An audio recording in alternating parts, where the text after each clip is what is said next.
Hello tout le monde, j'espère que vous allez bien, je suis ravie de vous retrouver aujourd'hui pour un nouveau vlog. Nous sommes mardi 3 mars, il est 11h20. Si vous entendez un petit arrière-fond de bruit, je ne sais pas s'il s'entend ou pas, c'est mon tire-lait parce que je suis en train de tirer mon lait actuellement parce que Victoire est à la sieste, elle dort, ça fait 3/4 d'heure là que je l'ai mise à la sieste, donc j'ai le temps de me préparer entre temps. Et je suis en train de tirer mon lait pour demain parce que demain je travaille. Je suis de garde de jour demain et jeudi. Donc voilà, je tire un petit peu de lait, j'en ai déjà au frigo de ce week-end. Mais ouais, c'est pour faire un petit peu le complément. Aujourd'hui, journée somme toute ordinaire. Je suis avec ma poupette toute la journée, donc je sais pas trop ce qu'on va faire. Donc on va rester à la maison certainement. Peut-être qu'on sortira un petit peu dans l'après-midi. Éventuellement parce que j'ai peut-être 2-3 bricoles à aller acheter. On verra en fonction du timing des siestes et de comment elle est, si elle est en forme ou pas. Comme vous pouvez voir, je sais pas si vous voyez dehors, on a l'impression qu'il fait grand soleil mais pas du tout en fait. Il fait gris, il fait voilà, gris comme depuis des mois. En plus je commence un petit peu à avoir mal à la gorge. J'ai un côté là, dès que j'avale ça me picote un peu et j'aime pas du tout ça. Parce que ça sent le rhume angine là, ça ne me plaît pas du tout. Surtout que la semaine prochaine je suis en vacances, donc j'aimerais ne pas être malade pendant ces jours de repos. Franchement, depuis le temps que je les attends ces vacances. Donc là je turbine aujourd'hui aux infusions thym, citron, miel. J'ai des pastilles de propolis, propolis, je sais plus comment on dit. Enfin bref, ouais, toute la panoplie pour ne pas tomber malade. Je me lave le nez 3 fois par jour. Je vais combattre les germes parce que je n'ai pas envie d'être enrhumée pour la semaine prochaine parce que ça va vraiment m'énerver. Déjà que il y a quelques semaines, je commençais un petit peu à avoir des petits signes de rhume et en 2 jours, je vous dis, avec tout mon attirail de soins, ça a été réglé en 2-3 jours, mais en fait peut-être pas assez. Alors ça s'était mis en sommeil en disant on va revenir après, ne t'inquiète pas. Écoutez, je vais terminer de tirer mon lait et puis je vous retrouve tout à l'heure. Bon, tire-lait terminé. Après phase de nettoyage, je suis en train de stériliser mes tétrelles. Non pas qu'il faut le faire tout le temps, de stériliser les tétrelles, mais moi j'en suis bien obligée depuis quelques jours. Oui, depuis quelques jours je suis obligée de faire bien attention à la stérilisation, au nettoyage de tout ce qui a tétrelles, biberon de Victoire. Parce que j'ai une candidose mammaire, donc ça faisait quelques mois qu'elle n'était pas revenue parce que j'avais eu un premier épisode en novembre qui avait été extrêmement douloureux et donc ça s'était un petit peu calmé et là depuis quelques semaines je sentais que ça me titillait un petit peu et là vraiment c'est revenu, ces douleurs etc.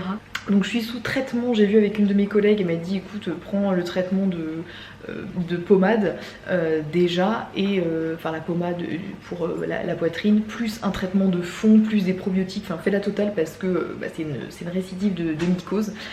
Oui, pour peut-être celles qui ne connaissent pas ce que c'est une candidose mammaire, c'est pas du tout grave, c'est juste une mycose en fait au niveau du sein. Qui ne se voit pas du tout de manière extérieure, il n'y a rien, j'ai pas de lésion quoi que ce soit, c'est juste que la flore est déséquilibrée, ce qui fait que les tétées sont extrêmement douloureuses et j'ai même des douleurs dans le sein entre les tétées, c'est-à-dire c'est des douleurs, comment je pourrais vous dire, comme si on m'enfonçait des aiguilles voilà, dans le sang, c'est très lancinant, ça fait des décharges, enfin c'est hyper douloureux. Et donc voilà, je suis obligée de faire un traitement de fond. Je prends aussi des probiotiques histoire de restaurer la flore, voilà, parce que c'est un déséquilibre en fait. Et donc en même temps, voilà, je prends les grandes mesures d'hygiène aussi, même si j'étais assidue dans les nettoyages, mes tétrelles et tout ça, mais je les stérilisais pas du tout à chaque fois parce que c'était pas nécessaire non plus, hein, on préconise pas du tout. Mais là, dans ce cas de mycose, je préfère le faire, même si ça me fait double travail et que ça me saoule clairement, mais je suis obligée. Ça me chagrine fortement parce que c'est vraiment très chiant, ça compromet pas du tout l'allaitement dans le sens où je peux continuer à allaiter sans problème. Victoire, elle n'a aucun symptôme, souvent quand les mamans ont une candidose comme ça, on peut avoir un bébé qui a un muguet dans la bouche, vous savez les petits points blancs dans la bouche, ou un érythème fessier. Moi Victoire a rien du tout, même à mon premier épisode en novembre elle n'avait rien du tout, donc ça c'est plutôt cool. Écoutez, elle a une flore qui est parfaitement équilibrée, donc tant mieux pour elle. Mais voilà, ce petit champignon là, le candida, donc ça s'appelle le candida pour information. Alors c'est quelque chose qu'on a tout le temps sur nous, enfin je veux dire, c'est pas quelque chose de pathogène, pas du tout. Ce qui fait que ça devient on va dire gênant, c'est qu'il y a un déséquilibre, c'est-à-dire que le candidat prend plus de place qu'il n'y a le droit. Bref, voilà, tout ça pour dire que entre les traitements, j'ai un traitement de fond, de la pommade, de la stérilisation à faire pour mes tétrelles. Déjà que je détestais nettoyer mes tétrelles parce que ça me prend un temps fou, je trouve ça super chiant. Donc là c'est double travail. Donc je pense que ça va être bon. Je vais terminer ça et puis après il est quelle heure? Presque midi. Je vais aller lui préparer à manger ensuite parce qu'elle dort encore.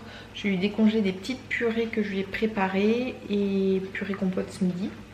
Et voilà, je pense que tout ce que j'avais à vous dire pour le moment. Donc écoutez, à tout à l'heure. Bon, ma Mimi est réveillée, elle attend son repas. Et ce midi, donc on a une petite purée de butternut patate douce. Il y a du cabillaud aussi dedans et de la ciboulette. C'est parti! Donc Victoire a fini de manger, maintenant c'est mon tour. Ce midi je me suis fait un petit mélange basquez, donc il y a poivron, oignon, olive, voilà, tomate. J'ai rajouté des petits bouts de poulet et je me suis fait une petite portion de boulgour. Recoucou, bon je vous retrouve dans la voiture, il est, je sais plus, doit être 14h15, quelque chose comme ça. Là on va partir se promener avec Victoire parce que comme elle s'est réveillée vers midi et demi, quelque chose comme ça, là à 14h15 il est un petit peu trop tôt pour aller faire la sieste, donc je préfère les faire les petites courses maintenant plutôt que d'attendre de la mettre à la sieste vers 15h30 et puis au final qu'elle dorme 2 heures, enfin ça va faire trop tard ensuite. Donc on va aller se promener maintenant. J'ai envie d'aller me racheter des nouvelles chaussures pour l'hôpital, des nouvelles baskets parce que les miennes sont complètement dead. Éventuellement aussi je vais peut-être aller m'acheter des affaires de sport ou des choses comme ça parce que j'ai repris la course à pied.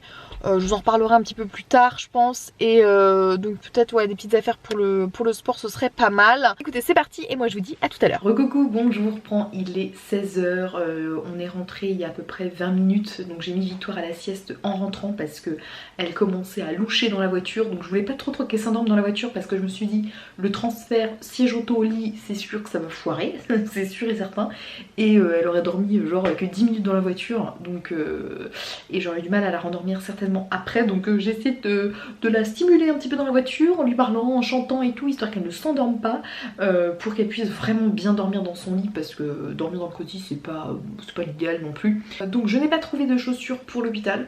Sinon je suis passée à Intersport, j'avais envie d'acheter des petites bricoles pour le sport. Donc je me suis acheté une petite brassière comme ça, je trouve que voilà pour courir ou faire du sport c'est vachement pratique.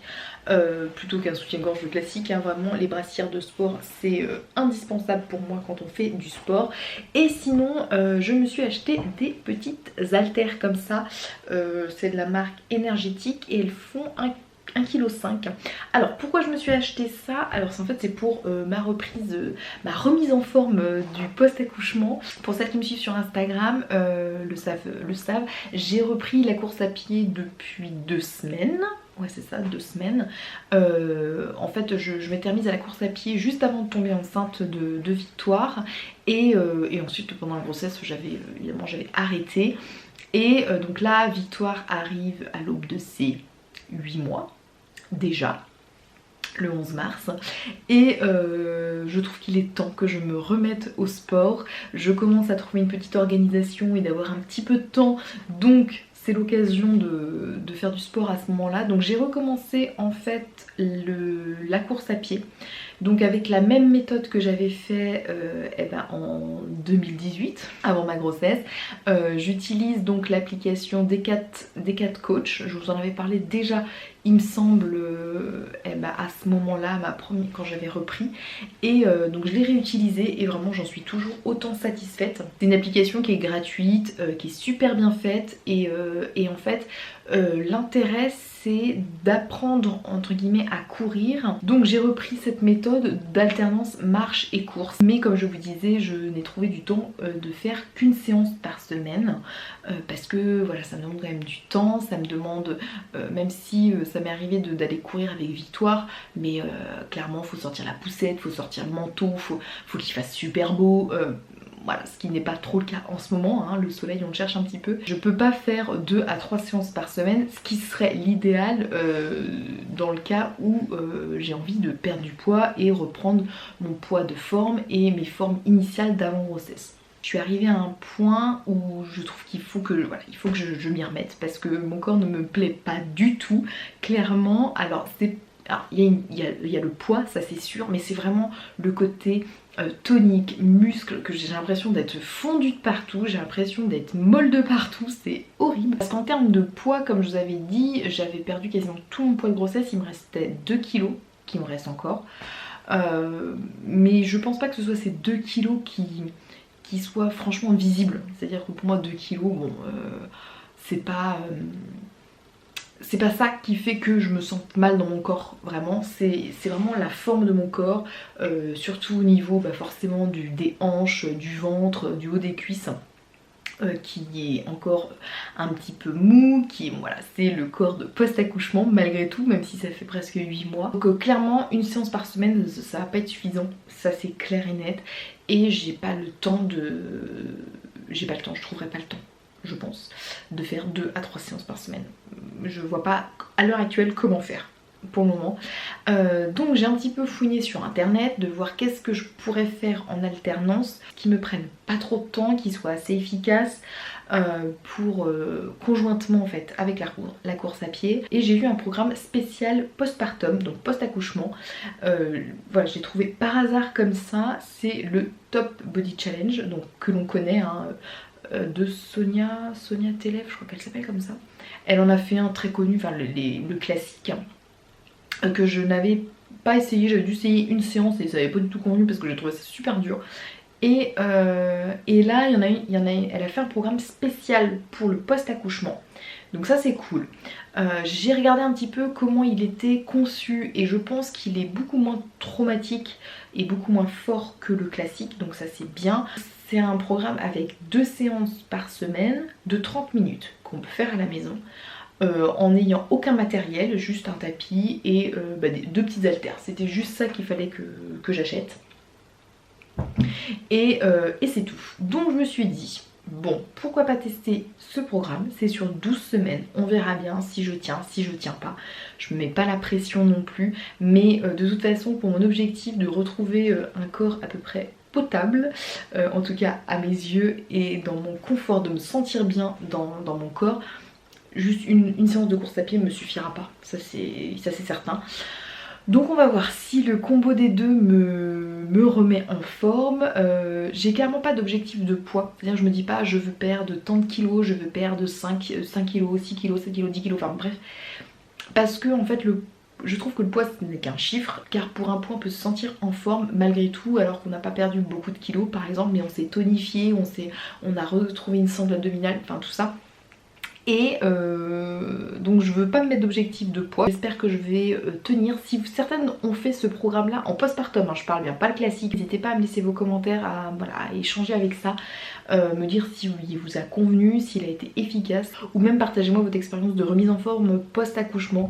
Parce que autant que les premiers mois post-accouchement jusqu'à jusqu'à la reprise de mon travail, jusqu'à 4 mois à peu près, je me sentais bien dans mon corps en fait, même si j'avais encore mon corps de postpartum, hein, mais ça allait. Mais là depuis 2 mois, là, voilà, je me sens pas bien, je me sens pas à l'aise, et comme je dis, c'est même pas une question je pense de poids, parce que je remets mes pantalons d'avant grossesse, j'ai pas changé de taille, enfin mais c'est vraiment une sensation, un mal-être dans le corps et donc j'aime pas. Donc il faut absolument que je me remette au sport et que je me retonifie, et ça va me faire aussi du bien au moral et à la tête. Donc voilà ce que j'avais à vous dire concernant ma reprise du sport. Et puis bah, écoutez, je vous dis à plus tard. Bon, je vous reprends, il est 17h45, ma poupette dort encore, donc je pense que je vais aller la réveiller, même si je déteste faire ça, aller la réveiller,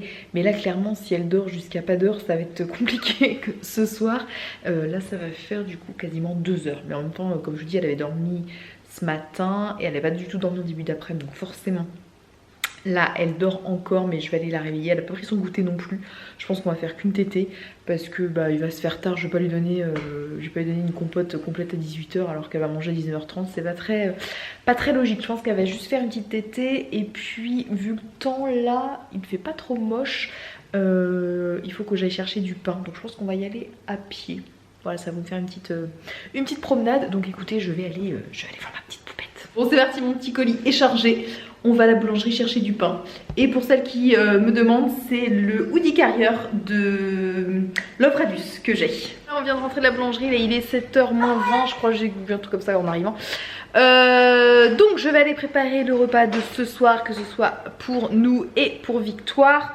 Là pour Victoire, je pense que je vais lui faire une purée parce que c'est vrai que comme elle n'a pas pris le goûter hormis une tétée, peut-être qu'elle va avoir un peu faim. Puis pour nous on va se faire je pense du saumon. Je vais regarder, je crois que j'ai une recette là de saumon, une blanquette de saumon avec carottes et poireaux. Et moi j'adore le saumon, donc ça va être très très bon. J'ai déjà testé cette recette. Et puis écoutez, je pense que je vais clôturer ce vlog maintenant parce qu'après je pense que ça va être un petit peu le rituel du soir et la course du soir, donc je vais pas forcément avoir le temps de vous reprendre en vlog. Donc en tout cas j'espère que ce petit vlog vous a plu. N'hésitez pas à me laisser tous vos commentaires.